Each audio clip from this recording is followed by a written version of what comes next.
artwork people are making in art school seems to be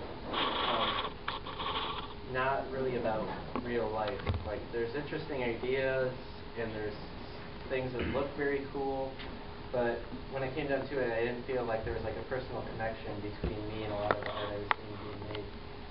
So I decided that I would do the extreme opposite. I would write not just about real life, but my life, and as like uncensored as possible, and try and write these really like super personal stories.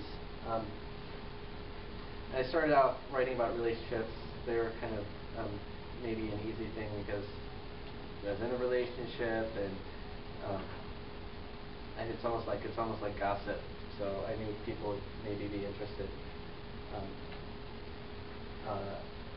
And in terms of style, I wasn't having as much fun in art school with painting, and the most fun I ever had making art was when I was a kid, and you're just drawing and not worrying so much about what you're doing or what people will think.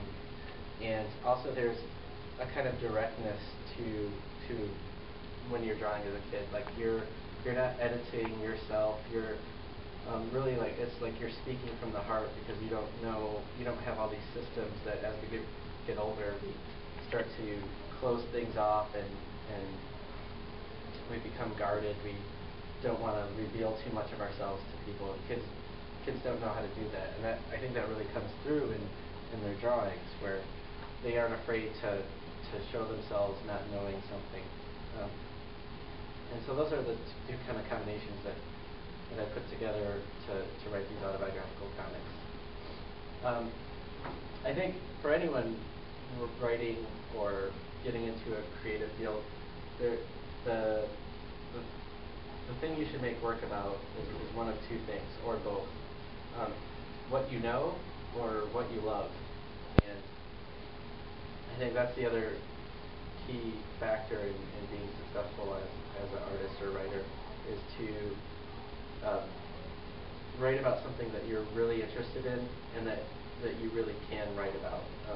There's really no point to trying to be an artist, but you're making work about something you don't care about, because you could just work at a regular job in a field you don't care about and probably make more money. At this point, I don't have a day job anymore. I actually make most of my money off of comics, and which is great. It's like kind of like living this dream that I had when I was a kid of being an artist and not working a regular job. But at the same time, it's hard.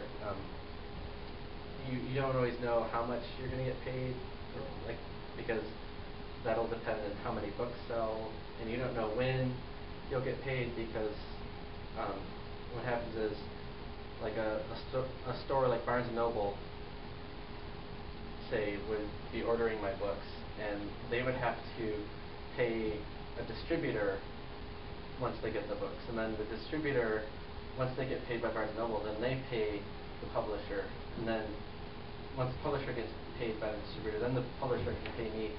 So a lot of times there's like a lot of waiting and knowing that there's about so much money coming in, but not knowing when I'm going to get it. And so it's almost kind of maybe a little less steady than working a regular job, where you know you're going to get a paycheck each week and you know how much it's going to be.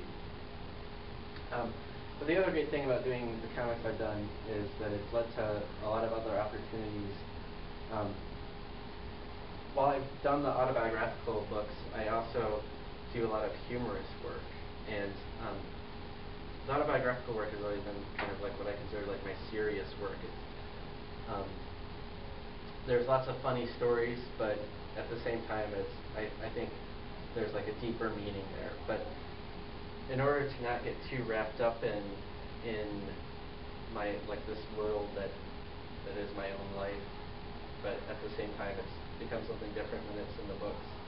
To not get too wrapped up in that, I've done these humorous books. I did a book actually was parody of the Transformers, not the movie Transformers, but the old 1980s cartoons and toys that I grew up with. And I don't actually have any of those copies of those here today, but there's an animator who